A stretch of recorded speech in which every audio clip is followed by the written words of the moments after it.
வானத்துக்கும் பூமிக்கும் சகல அதிகாரம் படைத்த பரிசுத்த தேவனுக்கு மகிமை உண்டாவதாக. இந்த வாரத்தின் முதல் நாளிலே தேவனை தொழுது கொள்ளும்படியாக கூடி வந்திருக்கிறதான நம் ஒவ்வொருவரையும் தேவன் தாமே ஆசிர்வதிப்பாராக. இப்பொழுது கூட நாம வாசித்த லூக்கா 9ஆம் அதிகாரம் 57 62 வசனங்களை நாம வாசிக்க கேட்டோம். இந்த வசனங்களை நாம் மையமாக வைத்து சில காரியங்களை இந்நாளிலே நாம் அங்கே கற்றுக்கொள்ள நாம் போகிறோம். முதலாவதாக, ஆண்டவராகிய இயேசு கிறிஸ்து ஊழியம் செய்த காலத்திலே அநேக ஜனங்கள் இயேசு கிறிஸ்துவை பின்பற்றக்கூடியவர்களாக இருந்தார்கள். இப்ப இந்த செய்தியினுடைய தலைப்பு, இயேசு கிறிஸ்துவை பின்பற்ற விரும்பியவர்கள் என்ற ஒரு தலைப்பின் கீழாக இந்நாளிலே கூட சில காரியங்களை நாம் அங்கே கற்றுக்கொள்ள நாம் போகிறோம். ஆண்டவராகிய இயேசு கிறிஸ்து ஊழியம் செய்த காலத்திலே அநேக ஜனங்கள் இயேசு கிறிஸ்துவை பின்பற்றக்கூடியவர்களாக அங்கே இருந்தார்கள் என்று சொல்லி வேதத்திலே நாம் பார்க்க முடியும். ஆனால் திரளான ஜனங்கள் இயேசு கிறிஸ்துவை பின்பற்றி வந்தார்கள். ஆனால் ஒவ்வொருவரும் ஒவ்வொரு நோக்கத்திற்காக இயேசு கிறிஸ்துவை பின்பற்றக்கூடியவர்களாக இருந்திருக்கிறார்கள் என்று சொல்லி அங்க வேதத்திலே நாம் பார்க்க முடியும். அப்ப முதலாவதாக நாம் பார்க்கும்போது, ஆண்டவராகிய இயேசு கிறிஸ்துவை அப்பத்திற்காக, போஜனத்திற்காக தேடக்கூடியவர்களாக அநேக மக்கள் அங்கே இருந்திருக்கிறார்கள். அப்ப இயேசு கிறிஸ்துவை அவர்கள் பின்பற்றுகிறார்கள். ஆனால் எந்த நோக்கத்திற்காக அவர்கள் பின்பற்றுகிறார்கள் என்று சொன்னால், ஒருவேளை போஜனத்திற்காக இயேசு கிறிஸ்துவை பின்பற்றக்கூடியவர்களாக இருந்திருக்கிறார்கள். அடுத்ததாக நாம் பார்க்கும்போது, ஆண்டவராகிய இயேசு கிறிஸ்து அநேக அற்புதங்களையும் அடையாளங்களையும் செய்யக்கூடியவராக அங்கே இருந்திருக்கிறார். அப்ப இயேசுவினிடத்திலே போனால் அநேக அற்புதங்கள் அடையாளங்கள் நடக்கும் என்று சொல்லி அந்த ஜனங்கள், திரளான ஜனங்கள் இயேசுவை பின்பற்றக்கூடியவர்களாக இருந்திருக்கிறார்கள். அடுத்தது மூன்றாவதாக நாம் பார்க்கும்போது, உபதேசத்திற்காக, இயேசு கிறிஸ்துவனுடைய உபதேசத்தை கேட்பதற்காகவும் அநேக ஜனங்கள் அங்கே இயேசு கிறிஸ்துவை அங்க பின்பற்றக்கூடியவர்களாக இருந்திருக்கிறார்கள் என்று சொல்லி அங்கே வேதத்திலே நாம் வாசிக்க முடியும். இப்பொழுது கூட நாம லூக்கா 9ஆம் அதிகாரம் 57 62 வசனங்களை நாம் வாசிக்கும் போது, அங்கே 3 நபர்கள் அங்கே ஆண்டவராகிய இயேசு கிறிஸ்துவை பின்பற்றக்கூடியவர்களாக அங்கே இருந்திருக்கிறார்கள். அப்ப அவர்களை நாம் மையமாக வைத்துதான் இந்நாளிலே சில ஆவிக்குரிய காரியங்களை நாம் கற்றுக்கொள்ள நாம் போகிறோம். அப்ப முதலாவதாக நாம் படித்தோம், ஆண்டவராகிய இயேசு கிறிஸ்து ஊழியம் செய்த காலத்திலே அநேக ஜனங்கள் அவரை பின்பற்றினார்கள் என்று சொல்லி யோவான் 6ஆம் அதிகாரம் 26வது வசனத்தை நாம் வாசிக்க கேட்கும் போது, அதை வாசியுங்கள். இயேசு அவர்களுக்கு பிரதியுத்தரமாக, நீங்கள் அற்புதங்களை கண்டதினால் அல்ல, நீங்கள் அப்பம் புசித்து திருப்தி ஆனதினாலேயே என்னை தேடுகிறீர்கள் என்று மெய்யாகவே மெய்யாகவே உங்களுக்கு சொல்லுகிறேன். அழிந்து போகிற போஜனத்திற்காக அல்ல, நித்திய ஜீவனுக்காக நீங்க ஆண்டவராகிய இயேசுவை தேடுங்கள் என்று சொன்னார். ஆனால் ஜனங்கள் எதற்காக தேடினார்கள்? அழிந்து போகிற போஜனத்திற்காக இயேசுவை தேடினார்கள் என்று சொல்லி முதலாவது அங்கே நாம் படித்தோம். அடுத்ததாக நாம் பார்க்கும்போது, யோவான் 6ஆம் அதிகாரம் 2வது வசனத்தை நாம் வாசிக்க கேட்கும் போது, அதை வாசியுங்கள். அவர் வியாதிக்காரரிடத்தில் செய்த அற்புதங்களை திரளான ஜனங்கள் கண்டபடியால் அவருக்கு பின் சென்றார்கள். அற்புதங்களை திரளான ஜனங்கள் கண்டபடியால், அவர்கள், அதாவது ஆண்டவராகிய இயேசு கிறிஸ்து ஜனங்களிடத்திலே அற்புதங்கள் செய்கிறார் என்பதை அவர்கள் கண்டபடியினாலே திரளான ஜனங்கள் அவரை பின்பற்றினார்கள். அது மட்டுமல்ல, நமக்கு லாசர் நல்லா தெரியும். அப்ப லாசர் உயிரோடே அங்கே எழுந்தார். அதை பார்க்கிற அந்த ஜனங்கள், அப்ப இவரிடத்திலே போனால் அநேக அற்புதங்கள் நடக்கிறதே என்று சொல்லி ஆண்டவராகிய இயேசு கிறிஸ்துவை அவர்கள் தேடினார்கள். அதே யோவான் 12ஆம் அதிகாரம் 18வது வசனத்தை நாம் வாசிக்கும் போது அங்கே எழுதப்பட்டிருக்கிறதை நாம் பார்க்க முடியும். வாசிங்கள் யோவான் 12ஆம் அதிகாரம் 18வது வசனம். அப்படிப்பட்ட அற்புதத்தை அவர் செய்தார் என்று ஜனங்கள் கேள்விப்பட்டதினால் அவர்கள் அவருக்கு எதிர்கொண்டு போனார்கள்.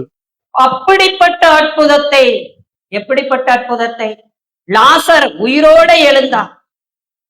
அவர் மரித்து 4 நாள் ஆகி அந்த சரீரம் நாறி போய் விட்டது. அப்ப அந்த சரீரத்தை அவர் எழுப்பியதை அந்த கண்ட ஜனங்கள் அப்படிப்பட்ட ஒரு அற்புதத்தை அவர் செய்தாரே என்று சொல்லி அந்த ஜனங்கள் அவர்களை ஆண்டவராகிய இயேசுவை பின்பற்றக்கூடியவர்களாக இருந்திருக்கிறார்கள். இப்ப இதற்காக அங்க ஆண்டவராகிய இயேசு கிறிஸ்துவை அந்த ஜனங்கள் பின்பற்றினார்கள். அடுத்ததாக ஆண்டவராகிய இயேசு கிறிஸ்து பகல் முழுவதும் தேவாலயத்திலே அவர் பிரசங்கம் பண்ணி கொண்டு வருவார். அப்ப அந்த பிரசங்கத்தை கேட்பதற்காகவே சில ஜனங்கள் அங்கே போய்கொண்டு இருந்தார்கள் என்று சொல்லி அங்கு வேதத்துல எழுதப்பட்டிருக்கிறதை நாம் பார்க்க முடியும். அதே வாசியுங்கள் லூக்கா 21ஆம் அதிகாரம் 38வது வசனத்தை நாம் வாசிக்க கேட்போம். ஜனங்கள் எல்லாரும் அவருடைய உபதேசத்தை கேட்கும்படி அதிகாலமே தேவாலயத்தில் அவரிடத்திற்கு வருவார்கள். அதிகாலையிலே யாருடைய உபதேசத்தை கேட்கும்படி? ஆண்டவராகிய இயேசு கிறிஸ்தனுடைய உபதேசத்தை கேட்கும்படி அதிகாலமே தேவாலயத்தில் அவர்களிடத்தில் வருவார்கள். அப்போ ஒரு சில மக்கள் ஆண்டவராகிய இயேசு கிறிஸ்தனுடைய உபதேசத்தை கேட்பதற்காகவே அவரிடத்திலே வருவார். அப்ப இங்க பார்க்கும்போது 3 விதமான கூட்டங்கள் அங்கே இருக்கிறதை நாம் அங்கே பார்க்க முடியும். இன்னைக்கு உலகத்துல பாருங்க, இன்னைக்கு மக்கள் அநேக திரளான ஜனங்கள் ஆண்டவராகிய இயேசு கிறிஸ்துவை எதற்காக அங்கே பின்பற்றுகிறார்கள் என்பது எல்லாருக்குமே நமக்கு தெரிந்த ஒரு காரியம். அப்ப ஆண்டவராகிய இயேசு கிறிஸ்துவனிடத்திலே போனால் அற்புதங்கள் அடையாளங்கள் நடக்கும் என்று சொல்லி ஒரு சில ஜனங்கள் அங்கே போய் கொண்டிருக்கிறதை நாம் பார்க்க முடியும். ஒரு கூட்ட ஜனங்கள் பாருங்க, பஸ்ல கூட இடம் கிடைக்காது. அப்படி என்ன பண்ணுவாங்க, ஒரு சில இடத்துக்கு அங்கே நெருங்கி கொண்டு அங்கு போய் கொண்டிருக்கிறதை நாம் பார்க்க முடியும். நித்திய ஜீவனுக்காக யாராச்சும் அங்க யாரும் போறது கிடையாது. அவரிடத்திலே போனா நோய் நொடிகள் நல்லாவும் அற்புதங்கள் நடக்கும். இதுக்காக தான் ஆண்டவரிடத்திலே போகிறார்கள். அப்ப ஆதியிலேயே அப்படி ஜனங்கள் அந்த ஆண்டவராகிய இயேசு கிறிஸ்துவை பின்பற்றக்கூடியவர்களாக இருந்தார்கள். ஆனாலும் அவர்கள் எல்லாம் பாத்தீங்கன்னா எல்லாருமே ஓடிவிட்டார்கள் என்பது நமக்கு நன்றாகவே தெரியும். அப்ப இயேசு கிறிஸ்துவை நாம் எந்த நோக்கத்திற்காக பின்பற்றி கொண்டு இருக்கிறோம் என்பதை நாம் எல்லாரும் உணரக்கூடியவர்களாக அங்கே நாம் காணப்பட வேண்டும். அதுக்குதான் பாத்தீங்கன்னா அந்த சில காரியங்களை அங்கே நாம் படித்தோம். அப்ப இப்பொழுது கூட நாம் லூக்கா 9ஆம் அதிகாரம் 57 62 வசனங்களை அங்கு கேட்டோம். அப்ப இந்த 3 மனிதர்களை நாம் மையமாக வைத்து அங்கு சில காரியங்களை அங்கு நாம் கற்றுக்கொள்ள நாம் போகிறோம். வாசியுங்கள் அதே லூக்கா 9ஆம் அதிகாரம் 57 58 வசனங்களை அங்கே நாம வாசிக்க கேட்போம். அவர்கள் வழியிலே போகையில் ஒருவன் அவரை நோக்கி, ஆண்டவரே, நீர் எங்கே போனாலும் உம்மை பின்பற்றி வருவேன் என்றான். அதற்கு இயேசு, நரிகளுக்கு குழிகளும் ஆகாயத்து பறவைகளுக்கு கூடுகளும் உண்டு, மனுஷகுமாரனுக்கோ தலை சாய்க்க இடமில்லை என்றார். பாண்டவராகி இயேசு கிறிஸ்து அந்த ஊரின் வழியாக அங்க போயிட்டு இருக்கிறார். அப்ப ஊழியம் செய்து கொண்டு முதலாவது அந்த சமாரியா தேசத்துக்கு போறார். சமாரியா தேசத்துக்கு போயிட்டு அங்கே எருசலேம் தேசத்துக்கு போகலாம் என்று சொல்லி அங்கு மனதாக இருக்கிறார். அங்கே போற வழியிலே அவர்கள் ஆண்டவராகிய இயேசு கிறிஸ்துவையும் சீசர்களையும் ஏற்றுக்கொள்ளவில்லை. பிறகு அவர் வழியிலே அங்கே போய் கொண்டு இருக்கிறதை நாம் பார்க்க முடியும். அப்ப பாருங்க, அந்த மனிதனே ஆண்டவராகிய இயேசு கிறிஸ்துவை தேடி வருகிறதை நாம் பார்க்க முடியும். அப்ப ஒருவன் என்று சொல்லி அங்க வேதத்துல எழுதப்பட்டிருப்பதை நாம் பார்க்க முடியும். அவர்கள் வழியிலே போகையில் ஒருவன் அவரை நோக்கி, அப்ப அவன் யார்? அப்ப மத்தேயு ஆசிரியர் அங்கே நமக்கு நன்றாக அங்கே சொல்லுகிறார், அவன் வேதபாரகன். அவன் யாருங்க? வேதபாரகன் என்று சொல்லி மத்தேயு ஆசிரியர் நமக்கு அந்த மனிதனை சுட்டி காட்டுவதை நாம் பார்க்க முடியும். வாசியுங்கள் மத்தேயு 8ஆம் அதிகாரம் 19வது வசனத்தை நாம் வாசிக்க கேட்கும் போது, அவன் யார் என்றால் அவன் ஒரு வேதபாரகன். வாசியுங்கள் மத்தேயு 8:19. அப்பொழுது வேத பாரகன் ஒருவன் வந்து, போதகரே, நீர் எங்கே போனாலும் உம்மை பின்பற்றி வருவேன் என்றான். பாருங்க, வேத பாரகன் என்று சொல்லி அங்கு எழுதப்பட்டு இருக்கிறதை நாம் பார்க்க முடியும். அப்ப அந்த வேத பாரகன் யார்? வேதத்தை நன்றாக கற்று தேர்ந்தவர்கள். வேத பாரகன் என்று சொன்னாலே வேதத்தை நன்றாக, அந்த நியாய பிரமாண புஸ்தகத்தை நன்றாக கற்று தேர்ந்தவர்கள் அவர்கள். அந்த நியாய பிரமாணத்தை நகலெடுக்க கூடியவர்கள், பிற மக்களுக்கு வேதத்தை எடுத்து சொல்லக்கூடியவர்கள் அந்த வேத பாரகர்கள். அப்ப அப்படிப்பட்ட ஒருவன் ஆண்டவராகிய இயேசு கிறிஸ்துவினிடத்தில் வந்து, ஆண்டவரே நீர் எங்கே போனாலும் உம்மை பின்பற்றுவேன் என்று சொல்லுகிறார். நீர் எங்கே போனாலும் உம்மை பின்பற்றுவேன் என்று சொன்னார். அப்ப அந்த வார்த்தையை நம்ம மையமாக நாம வைத்துக் கொள்ள வேண்டும். நீங்க எங்க போனாலும் நான் உம்மை பின்பற்றுவேன். அப்ப ஆண்டவராகிய இயேசு கிறிஸ்து ஒரு மனிதனுடைய உள்ளத்தை அவர் அறிந்தவராய் இருக்கிறார். மனுஷனும் முகத்தை பார்ப்பான், ஆண்டவராகிய இயேசு கிறிஸ்து இருதயத்தை பார்க்கக்கூடியவர். அப்ப ஒரு மனுஷனை குறித்து இன்னொரு மனுஷன் சாட்சி கொடுக்க ஆண்டவராகிய இயேசு கிறிஸ்துவினிடத்திலே போய் சாட்சி கொடுக்க தேவையில்லை. ஏன்னா ஆண்டவராகிய இயேசு கிறிஸ்துக்கு ஒரு மனிதனுடைய உள்ளத்திலே என்ன இருக்கிறது அப்படிங்கிறது ஆண்டவராகிய இயேசு கிறிஸ்துவுக்கு அங்கே நன்றாக தெரியும். அப்ப இயேசு கிறிஸ்து அவனை பார்த்து சொல்லுகிறார், நரிகளுக்கு குழிகள் உண்டு, ஆகாயத்து பறவைகளுக்கு கூடுகள் உண்டு, மனுஷகுமாரனுக்கு தலை சாய்க்க இடமில்லை என்றார். அந்த வார்த்தையை கேட்ட அந்த மனிதன் அவன் ஓடிவிட்டான். அந்த வார்த்தையை கேட்ட மனிதன் ஓடிவிட்டான். பாருங்க, ஒரு வேத பாரகன், தேவனுடைய பிள்ளை, ஆனால் அந்த வார்த்தையை கேட்ட உடனே அவன் ஓடிவிட்டான். அப்ப அவன் ஏதோ ஒரு நோக்கத்திற்காக இயேசுவை அவன் பின்பற்றி இருக்கிறான். ஆனா அதுல இங்க எழுதவில்லை, அதுல எழுதியிருக்கான், வேதத்துல அங்க எழுதவில்லை அந்த எந்த நோக்கத்திற்காக அவன் பின்பற்றினான் என்பதை அங்கு எழுதவில்லை. ஆனால் ஆண்டவராகிய இயேசு கிறிஸ்து அங்க சொல்லக்கூடிய வார்த்தையை நாம் பார்க்கும்போது, ஏதோ ஆண்டவராகிய இயேசு கிறிஸ்துவினிடத்திலே போனால் ஏதோ கிடைக்கும். இப்ப நரிகளுக்கு குழிகள் இருக்கு, ஆகாயத்து பறவைகளுக்கு கூடுகள் இருக்கு, ஆனா மனுஷகுமாரனுக்கு இடம் இல்லை. அப்ப ஆண்டவராகிய இயேசு கிறிஸ்து பாருங்க, பகல் முழுவதும் தேவாலயத்திலே போய் பிரசங்கம் செய்வார், ராம் முழுவதும் ஒளிவு மலையிலே போய் அவர் என்ன பண்ணுவாருங்க, தங்கி இருப்பார். இப்ப வானமும் பூமியும் சகலமும் அவர் மூலமாக உண்டாக்கப்பட்டது. ஆனால் அப்படிப்பட்ட ஆண்டவராகிய இயேசு கிறிஸ்துவுக்கோ அங்கு தலை சாய்க்கு இடமில்லை. அவர் ஒரு ஒளிவு மலையிலே போய் தங்கி இருப்பார். எல்லாருக்கும் தெரியும், அங்க இருக்கிற அந்த வேத பாரகர், பரிசேயர்கள், அங்கே எல்லா அநேக மக்களுக்கு அந்த காலத்திலே தெரிந்திருக்கும். ஆனால் இயேசுவினிடத்திலே போனால் ஏதோ கிடைக்கும் என்று சொல்லி அவன் பின்பற்றி இருக்கிறான். இயேசு அதை சொன்ன உடனே அவன் ஓடிவிட்டான். அப்ப இந்த வார்த்தையிலிருந்து நாம் கற்றுக்கொள்ளக்கூடிய ஒரு பாடம் என்ன? இந்த மனிதன் வந்தான், அவனேதான் வரான், இயேசு கிறிஸ்து கூட அவனை அழைக்கவில்லை. ஆண்டவரே நீர் எங்கே போனாலும் நான் உம்மை பின்பற்றுவேன். அந்த சொன்ன வார்த்தை எங்கே? அந்த சொன்ன வார்த்தை எங்கே? அப்ப அந்த மனிதனுடைய வார்த்தையிலே உறுதி கிடையாது. அந்த மனிதனுடைய வார்த்தையில என்ன இல்லை? உறுதி இல்லை.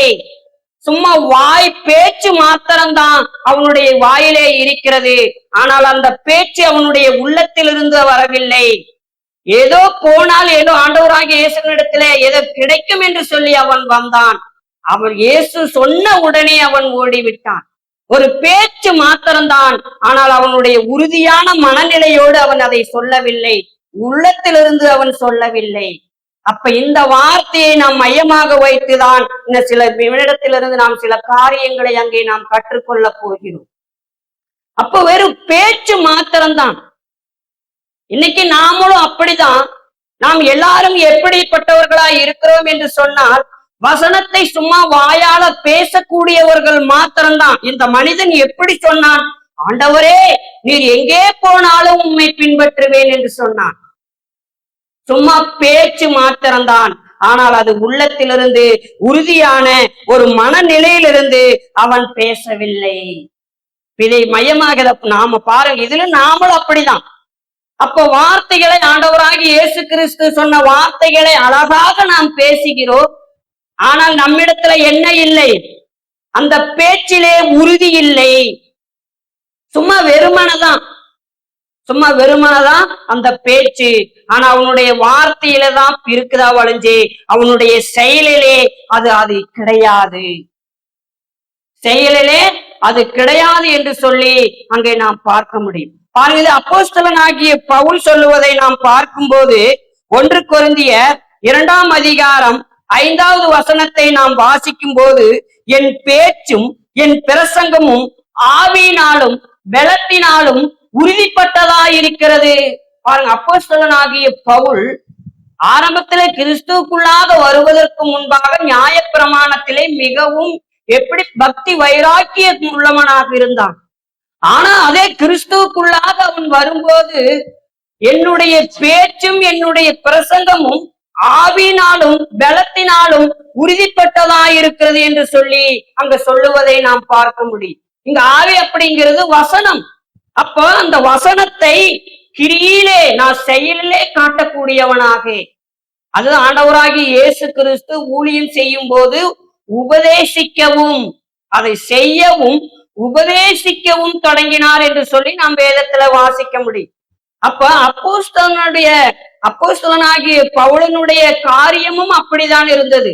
சும்மா பேச்சு மாத்திரமல்ல, அது தன்னுடைய வாழ்க்கையிலே அவர் செய்யக்கூடியவராக இருந்தார். அதனாலதான் அவர் அப்படி சொல்றாரு, என் பேச்சும் என் பிரசங்கமும் ஆவியினாலும் பலத்தினாலும் அது உறுதிப்பட்டதாய் இருக்கிறது என்று சொல்லி அங்க வேதத்திலே நாம் பார்க்க முடியும். அதே போலதான் சும்மா நம்முடைய வார்த்தை அப்படிதான் இருக்க வேண்டும். அப்ப அது ஆவியினாலும் அது பலத்தினாலும் உறுதிப்பட்டதா இருக்கணும். சும்மா வசனத்தை மாத்திரம் வாயினாலே பேசக்கூடியவர்களாக இருக்கக்கூடாது. அந்த மனிதன் அதை தான் செஞ்சான். ஆண்டவரே, நீர் எங்கே போனாலும் உம்மை பின்பற்றுவேன். அப்ப அவன் கிடைக்கல. இயேசு கிறிஸ்து எந்த நோக்கத்திற்காக பின்பற்றானா தெரியல. ஆனா அது கிடைக்காத பட்சத்துல ஓடி விட்டான். இன்னைக்கு அதே போலதான் அநேக மக்களை நாம் பார்க்கும்போது சும்மா வசனத்தை மாத்திரம்தான் தன்னுடைய வாயிலை அவர்கள் சொல்லக்கூடியவர்களாக இருக்கிறார்கள். ஆனா செயலிலோ அது கிடையாது. செயலிலோ அது கிடையாது என்று சொல்லி நாம் வேதத்திலே நாம் வாசிக்க முடியும். அதே போல பாருங்க, 1 யோவான் 3ஆம் அதிகாரம் 18வது வசனத்தை நாம் வாசிக்கும் போது, வாசியுங்கள். 1 யோவான் 3:18. என் பிள்ளைகளே, வசனத்தினாலும் நாவினாலும் அல்ல, கிரியையினாலும் உண்மையினாலும் அன்பு கூற கடவோம். பாத்தீங்களா?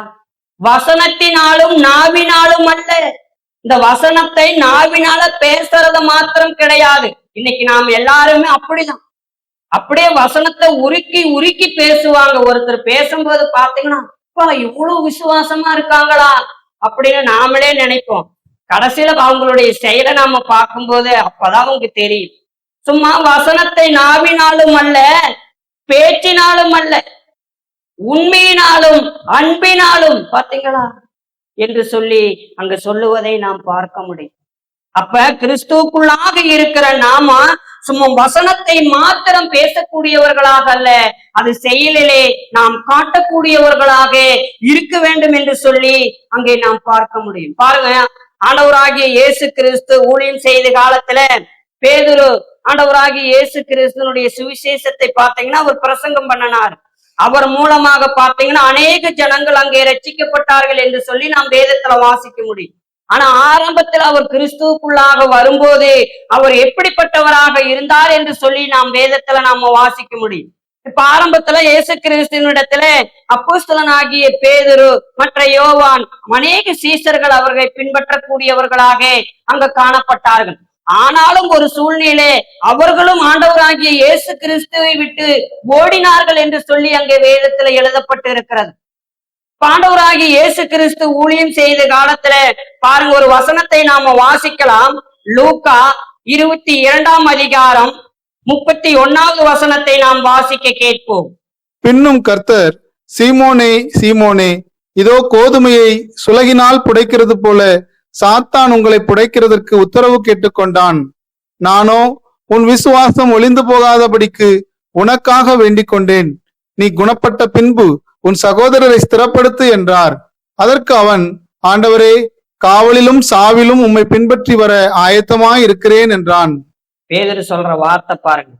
இப்ப பிசாசானவன் அவர்களை அந்த கோதுமையை சுளையினால் புடைக்கிறது போல உங்களை புடைக்க உத்தரவு கேட்டுக்கொண்டான் என்று சொல்லி ஆண்டவராகிய இயேசு கிறிஸ்து அங்கே சொல்லுகிறார். அப்ப அவர்களுக்காக ஆண்டவராகிய இயேசு கிறிஸ்து தேவனிடத்திலே வேண்டுதல் செய்கிறார். ஆனால் பேதுரு என்ன சொல்கிறார்? அதற்கு அவன், ஆண்டவரே, காவலிலும் சாவிலும் உம்மை பின்பற்றி வர ஆயத்தமாயிருக்கிறேன் என்றார்.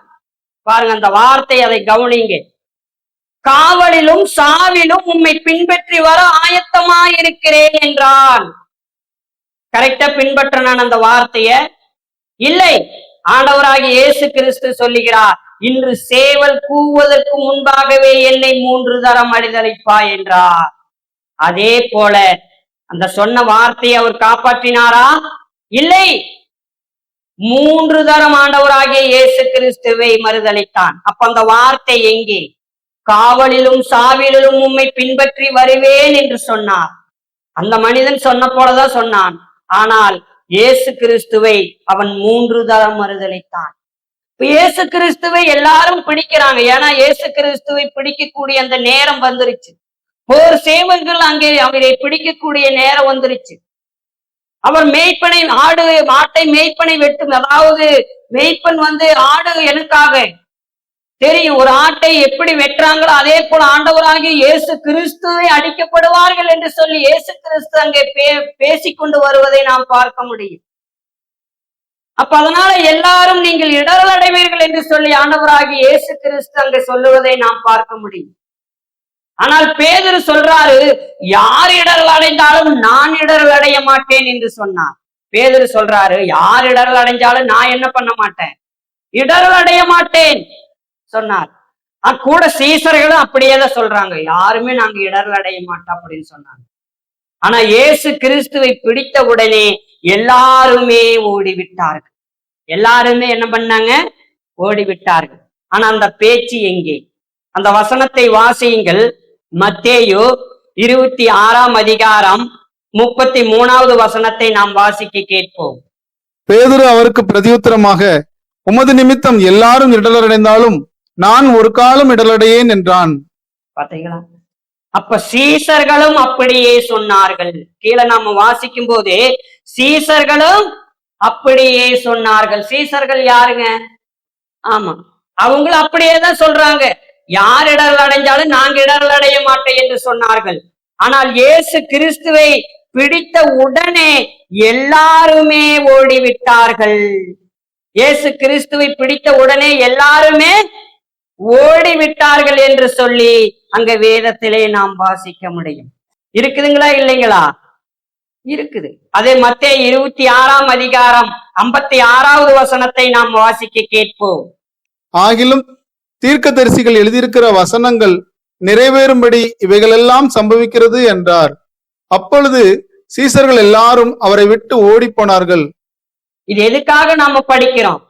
எல்லாரும் சொன்னாங்க, யார் இடர் அடைஞ்சாலும் நாங்கள் இடர் அடைய மாட்டோம். ஆனா அந்த வார்த்தை எங்கே? அந்த வார்த்தை எங்கே? சீசரை பிடித்த உடனே எல்லாரும் ஓடிவிட்டார்கள். சீசரை பிடித்த உடனே எல்லாரும் ஓடிவிட்டார்கள். பாத்தீங்களா? இது எதற்காக நாம் படிக்கிறோம்? இயேசு கிறிஸ்துவை பின்பற்றக்கூடியவர்கள் எப்படிப்பட்டவர்களாய் இருக்க வேண்டும்? உறுதியான மனநிலை உடையவர்களாக இருக்க வேண்டும். ஆனா இவர்கள் வேறு பேச்சில் மாத்திரம்தான் இருந்தார்கள். ஆனால் உறுதியான ஒரு மனநிலையோடு அவர்கள் அங்கே சொல்லவில்லை. இன்றைக்கும் அப்படிதான் நாமளும் இருக்கிறோம். சும்மா பேச்சு மாத்திரம்தான், ஆனால் உறுதியான ஒரு மனநிலையோடு அங்கே சொல்லவில்லை. அது மட்டுமல்ல, இன்னொரு மனிதனை நாம் பார்க்கும்போது ஆண்டவராகிய இயேசு கிறிஸ்துவனிடத்திலே வருகிறார். ஆண்டவராகிய இயேசு கிறிஸ்துவனிடத்திலே ஆண்டவராகிய இயேசு கிறிஸ்துவை பார்த்து, நான் நித்திய ஜீவனை பெற்றுக் கொள்ளுவதற்கு என்ன செய்ய வேண்டும் என்று கேட்டான். நான் நித்திய ஜீவனை பெற்றுக் கொள்ளுவதற்கு என்ன செய்ய வேண்டும் என்று கேட்டான். ஆண்டவராகிய இயேசு கிறிஸ்து என்ன சொன்னார்? கற்பனைகளை கைக்கொள் என்று சொன்னார். எந்த கற்பனைகளை? அந்த நியாயப்பிரமாணத்தில் இருக்கிற அந்த கற்பனைகளை கைக்கொள் என்று சொன்னார். ஆனா அந்த மனிதன் சொல்றாரு, நான் சின்ன வயதிலிருந்தே இது எல்லாத்தையும் நான் கை கொண்டு வருகிறேன் என்று சொன்னான். எதை? கொலை செய்யாதிருப்பாயாக, விபச்சாரம் செய்யாதிருப்பாயாக, களவு செய்யாதிருப்பாயாக, பொய் சொல்லாதிருப்பாயாக, இதெல்லாம் சொல்லிட்டு வரோம். அப்ப இதெல்லாம் பார்த்த நான் சின்ன வயதிலேயே இதெல்லாம் நான் கை கொண்டு வருகிறேன் என்று சொன்னான். ஆனா ஆண்டவராகிய இயேசு கிறிஸ்து அந்த மனிதனை பார்த்து, உன்னிடத்திலே ஒரு குறையுண்டு என்று சொன்னார். உன்னிடத்திலே ஒரு குறையுண்டு அப்படின்னு சொன்னார். அவரிடத்துல என்ன குறையுண்டு? உனக்கு உண்டானதை எல்லாம் விற்று தரித்திரருக்கு கொடு. உனக்கு உண்டானவை எல்லாம் விற்று தரித்திரருக்கு கொடு, அப்பொழுது நீ என்னை பின்பற்றி வா என்று சொன்னார். அப்பொழுது நீ என்னை பின்பற்றி வா என்று சொன்னார். அந்த மனிதனும் முகம் துக்கம் அடைந்தான். அந்த வார்த்தையை கேட்ட உடனே அவன் துக்கம் அடைந்தான். காரணம் என்னங்க? அவன் ஐஸ்வர்யவனாயிருந்தபடியினாலே மிகுந்த ஆஸ்தி அவனிடத்திலே இருந்தது. அப்ப அவனுடைய எண்ணம் எல்லாமே எங்க இருக்குங்க? ஆஸ்தியின் மீது, ஐஸ்வர்யத்தின் மீது அவனுடைய எண்ணங்கள் அங்கே இருந்தது.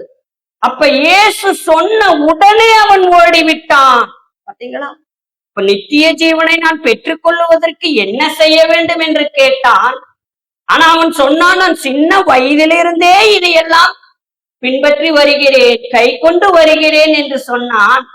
ஆனால் இயேசு உன்னிடத்தில் ஒரு குறையுண்டு என்று சொன்னது. அப்ப உன் ஆஸ்தியை விற்று தரித்திரருக்கு கொடு என்று சொன்ன உடனே அவன் ஓடிவிட்டார். பாத்தீங்களா? ஏன் ஓடுறான்? உண்மையாகவே அவன் அந்த காரியத்தை அவன் செய்யவில்லை. அந்த பேச்சிலேயே அது தெரியுது. உண்மையாகவே சின்ன வயதிலிருந்தே நான் வசனத்தை எல்லாம் படிச்சுட்டு வரேன், கை கொண்டு வரேன் அப்படின்னு சொன்ன மனிதன் ஐஸ்வர்யத்தின் மீது அவன் நம்பிக்கையை வைத்திருக்கிறதுனாலே அவன் ஓடிவிட்டான். பாத்தீங்களா? இன்னைக்கு அப்படிதான் அநேக ஜனங்கள் இன்னைக்கு அப்படிதான் இருக்கார்கள்.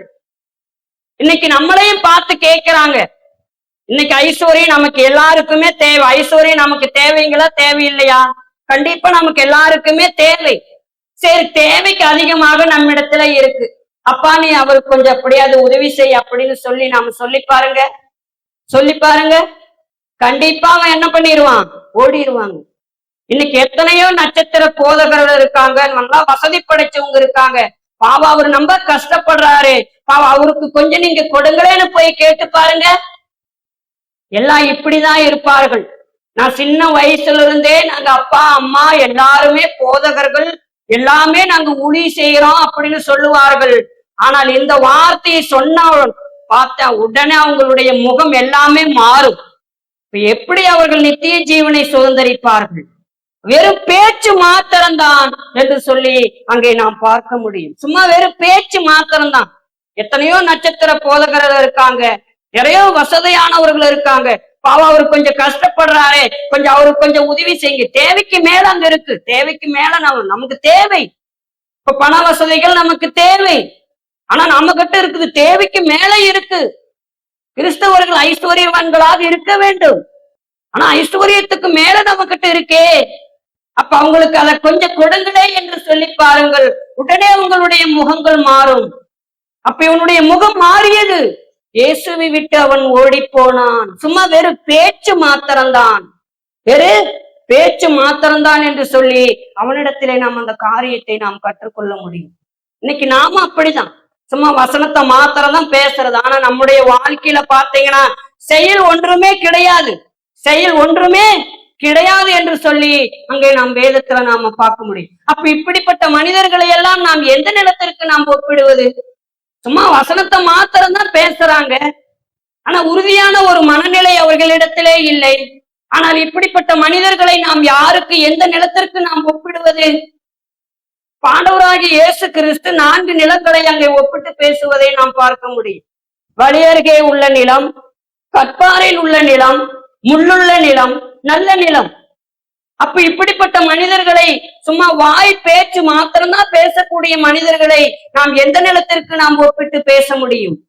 முள்ளுள்ள இடத்துக்கு அவர்களை ஒப்பிட்டு நாம் பேச முடியும். முள்ளுள்ள இடம். ஏன்னா உலக கவலை, ஐஸ்வர்யம், சிற்றின்பம் இதெல்லாம் போட்டு அவங்களை அமுக்கும் போது அவர்கள் ஆண்டவராகிய இயேசு கிறிஸ்துவை விட்டு அவர்கள் ஓடி விடுவார்கள். அது வேதத்துல நாம வாசிக்க முடியும். ஏன்னா உலக கவலை அவங்க நெருக்குது.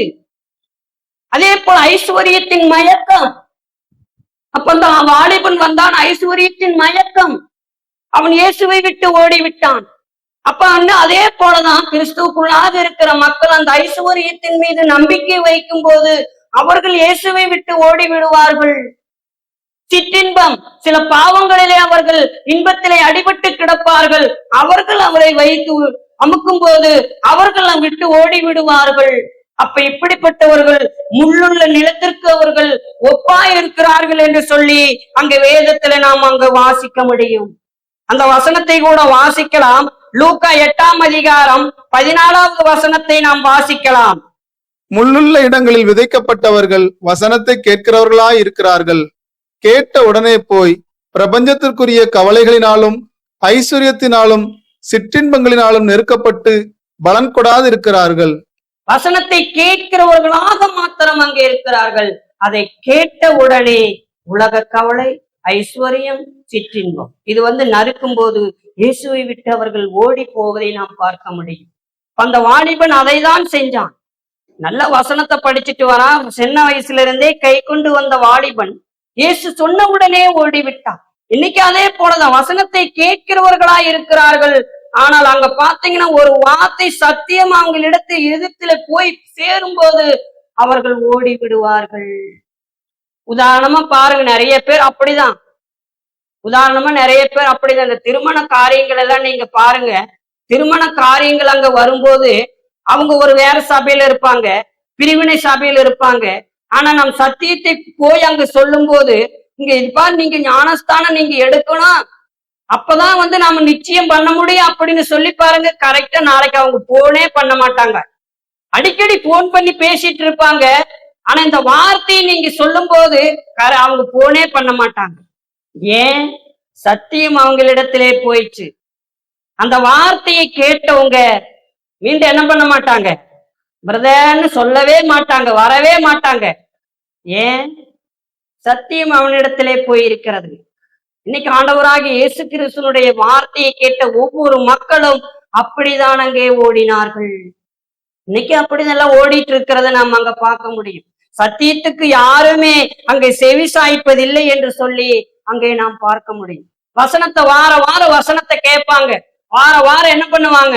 வசனத்தை கேட்கக்கூடியவர்களா இருப்பார்கள். வசனத்தை கேட்கக்கூடியிருப்பார்கள். அடிக்கடி அங்க மழை பெய்யுது, வாரம் மழை பெஞ்சிட்டு இருக்கு. ஆனா அவங்களுடைய செயல், அவங்களுடைய காரியங்கள் எல்லாத்தையும் நாம் பார்க்கும் போது முள்ளும் பூண்டுமாக அங்க முளைப்பிக்கக்கூடிய ஒரு நிலமாக அங்கே இருக்கிறார்கள். அதை நாம பார்க்க முடியும். வாரம் அவங்களிடத்துல நல்ல வசனங்கள் கேட்பாங்க. ஆனா அவங்களுடைய வாழ்க்கையிலே அவங்களுடைய செயல் எல்லாமே அங்க பார்க்கும்போது எதுக்கு ஒப்பாய் இருக்கிறது? பூண்டுக்கும் முள்ளுக்கும் ஒப்பாக இருக்கிறது என்று சொல்லி அங்க வேதத்திலே அங்கே நாம வாசிக்க முடியும். வாசியுங்கள். எபிரேயர் 6ஆம் அதிகாரம் 7-8 வசனங்களை அங்கே நாம வாசிக்க கேட்போம். எப்படி எனில், தன்மேல் அடிக்கடி பெய்கிற மழையை குடித்து தன்னிடத்தில் பயிரிடுகிறவர்களுக்கு ஏற்ற பயிரை முளைப்பிக்கும் நிலமானது தேவனால் ஆசீர்வாதம் பெறும்.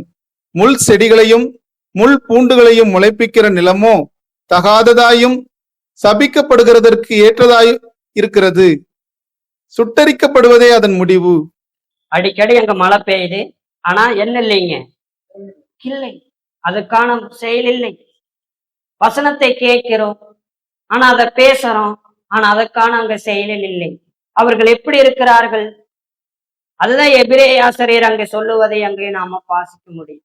அப்போ ஒரு கிறிஸ்துவை பின்பற்றக்கூடிய ஒரு மக்களுக்கு எப்படிப்பட்ட ஒரு மனநிலை இருக்க வேண்டும் என்று சொன்னால், உண்மையான உறுதியான ஒரு மனநிலை இருக்க வேண்டும். சும்மா நாவினால மாத்திர வசனத்தை பேசக்கூடியவர்களாக இருக்கக்கூடாது. அந்த மனிதனிடத்திலிருந்து கற்றுக்கொள்ளக்கூடிய ஒரு முதல் பாடம் அதுதான். ஆண்டவரே, நீர் எங்கே போனாலும் உம்மை பின்பற்றுவீர்.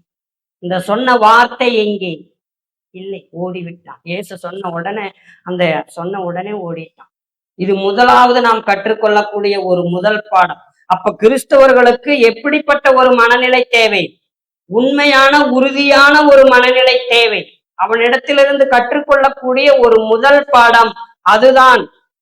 அடுத்ததாக நாம் இரண்டாவதாக நாம் பார்க்கும்போது, ஆண்டவராகிய இயேசு கிறிஸ்துவை ஒரு மனிதனை அழைக்கிறார். அவரே அழைக்கிறார் பாருங்க. ஆண்டவராகிய இயேசு கிறிஸ்துவே ஒரு மனிதனை அங்கே அழைக்கிறத நாம பார்க்க முடியும்.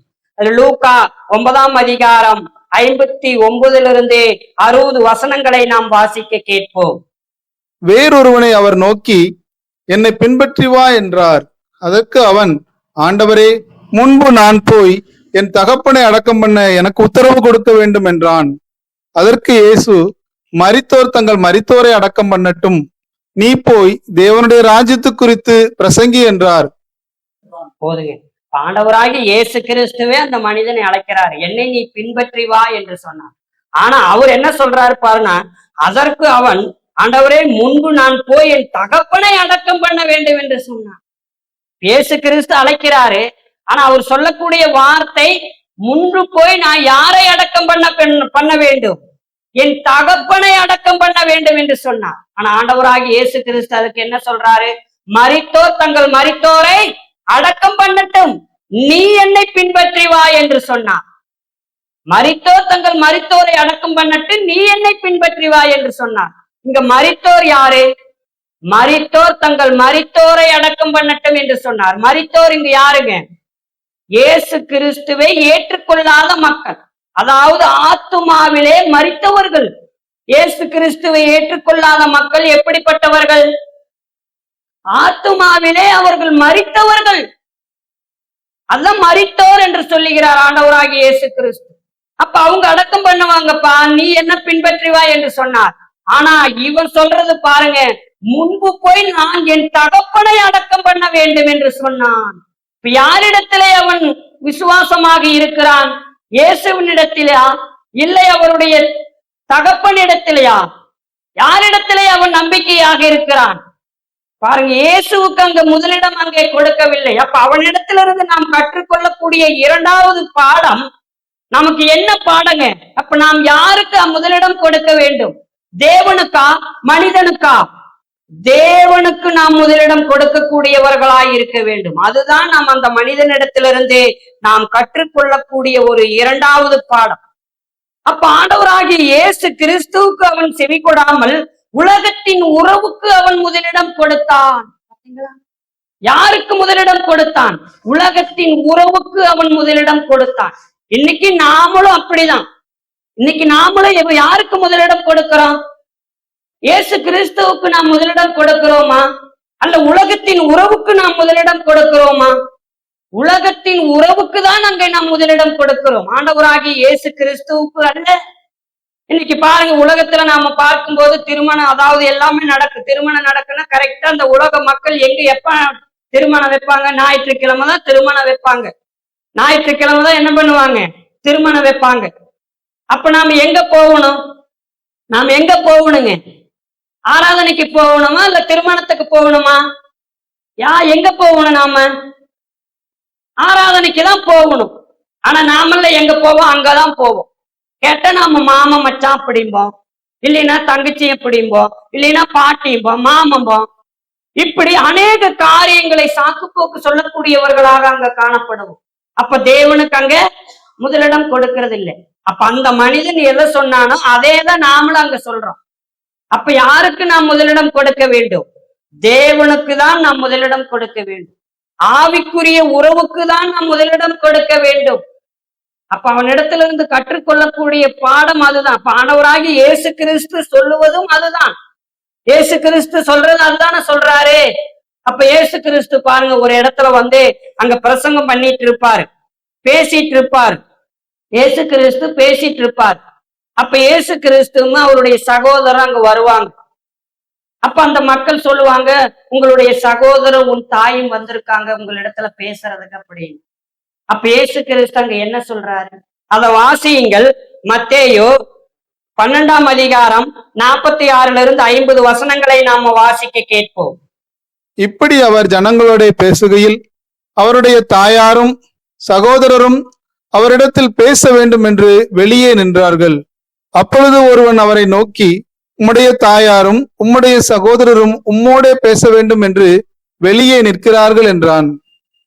தம்மிடத்தில் இப்படி சொன்னவனுக்கு அவர் பிரதியுத்தரமாக, என் தாயார் யார், என் சகோதரர் யார் என்று சொல்லி தம்முடைய கையை தமது சீசர்களுக்கு நேரே நீட்டி, இதோ என் தாயும் என் சகோதரரும் இவர்களே. பரலோகத்தில் இருக்கிற என் பிதாவின் சித்தத்தின்படி செய்கிறவன் எவனோ அவனே எனக்கு சகோதரனும் சகோதரியும் தாயுமாய் இருக்கிறான் என்றார். இயேசு கிறிஸ்து எப்படி சொல்றாரு பாருங்க. யார் என்னுடைய சகோதரர், யார் என் தாய்? இவங்கதான் என்னுடைய சகோதரர், இவங்கதான் என்னுடைய சகோதரி, இவங்கதான் என்னுடைய தாய் என்று சொல்லுகிறார். அப்ப அவங்க யாரு? அப்ப இங்க யாருக்கு அவர் முதலிடம் கொடுக்கிறார்?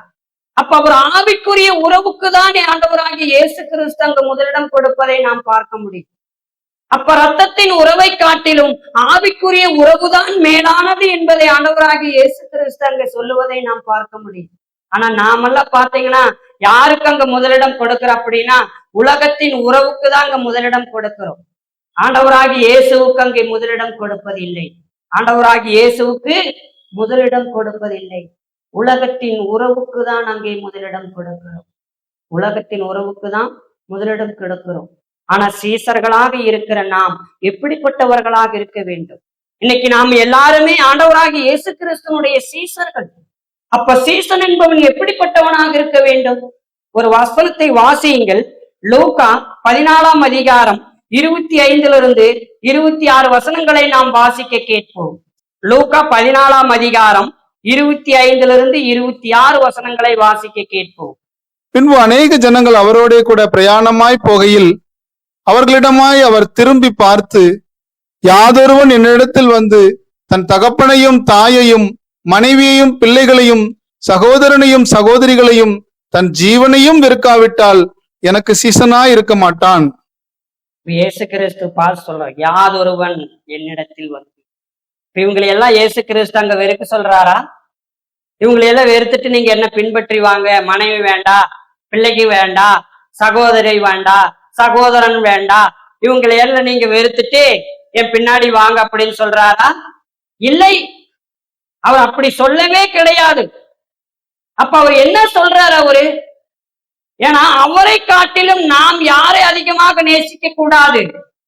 உற்றார் உறவினர்களை நாம் நேசிக்க கூடாது. அப்ப தேவனுக்கு நீங்க முதலிடம் கொடுக்க வேண்டும். அவங்களுக்கெல்லாம் நீங்க முதலிடம் கொடுக்க. அப்ப இயேசு கிறிஸ்து அவங்களெல்லாம் வெறுத்துட்டு நீங்க எங்கிட்ட வந்துருங்கப்பா அப்படின்னு அவர் சொல்லவே இல்லை. அப்ப முதலாவது நீங்கள் தேவனை நேசிக்க கூடியவர்களாக இருக்க வேண்டும். தன் ஜீவனையும் வெறுக்காவிட்டால், தன் ஜீவன்கிற வாழ்க்கை. அப்ப இன்னைக்கு உலகம் முழுவதும் பாத்தீங்கன்னா வாழ்க்கைக்காக தான் அங்க அந்த ஜீவனால ஓடிட்டு இருக்காங்க. ஆனா கிறிஸ்தவர்கள் யாருக்காக அங்க ஓட வேண்டும்? பிழைத்திருக்கிறவர்கள் இனி தங்களுக்காக பிழைக்காமல் தங்களுக்காக மரித்து உயிர்த்தெழுந்த ஆண்டவராகிய இயேசு கிறிஸ்துவுக்காக பிழையுங்கள். அப்ப நாம யாருக்காக நாம வாழ வேணும்? நாம் யாருக்காக வாழணுங்க? இந்த ஜீவனுக்காகவா? இல்லை, இயேசுவுக்காக நாம் வாழ வேண்டும். அதான் இயேசு கிறிஸ்து சொல்றாரு, ஜீவனையும் வெறுக்காவிட்டா. அப்ப இந்த ஜீவன் இயேசுவுக்காக அங்க வாழ வேண்டும். தாயின் தகப்பன் எல்லாத்தையும் விட்டு இல்ல. ஏன்னா தாயின் தகப்பனையும் கனம் பண்ண வேண்டும் என்பது இயேசுனுடைய நீதி, தேவனுடைய நீதி. அப்ப ஒரு கணவன் மனைவியை தேவன் எதற்கு ஒப்பிட்டு பேசுகிறார்? சபைக்கு ஒப்பிட்டு பேசுகிறார். குழந்தைகள் தேவனுடைய ராஜ்யத்துக்கு ஒப்பாய் இருக்கிறார்கள். இப்படி இருக்கிறவங்களை எல்லாம் நீங்க விட்டுட்டு என்னை பின்பற்றி வா என்று சொல்லவில்லை. அப்ப இயேசு முதலாவது நீங்கள் தேவனுக்கு முதலிடம் கொடுங்கள் என்று சொல்லுகிறார். தேவனுக்கு முதலிடம் கொடுங்கள். அப்புறம்தான் யாருக்குங்க? தன்னுடைய மனைவி பிள்ளைகளுக்கு எல்லாமே அடுத்ததுதான். தேவனுக்கு அடுத்ததுதான் இவங்கெல்லாம். அதான் ஆண்டவராக இயேசு கிறிஸ்து சொல்றாரு. உதாரணமாக பாருங்க, நம்ம ஒரு திருமண காரியத்துக்கு போவோம். திருமண காரியத்துக்கு அங்க போவோம். அங்க ஊழியக்காரர் பாத்தீங்கன்னா முன்னாடி நின்று அங்க பிரசங்கம் பண்ணிட்டு இருப்பாரு. ஆனா எல்லாம் வருவாங்க, திருமணத்துக்கு வருவாங்க. ஆனா யாரும் அந்த பிரசங்கத்தை கேட்க மாட்டாங்க. கேட்பாங்கிறீங்களா? யாரும் அந்த பிரசங்கத்தை கேட்க மாட்டாங்க. அந்த உற்றார் உறவினர்கள், சொந்த பந்தங்கள் அவங்க கிட்ட மணிக்கணக்கா என்ன பண்ணுவாங்கன்னா செலவழிப்பார்கள்.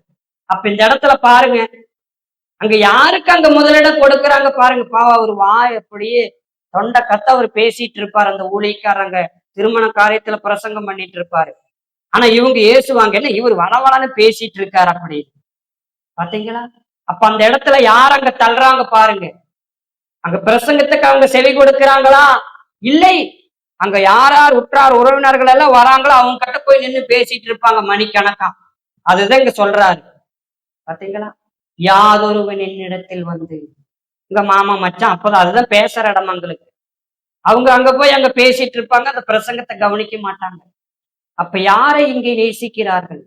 யாருக்கு அங்க முதலிடம் கொடுக்கிறார்கள் என்று சொல்லி அங்க நாம பார்க்க முடியும்.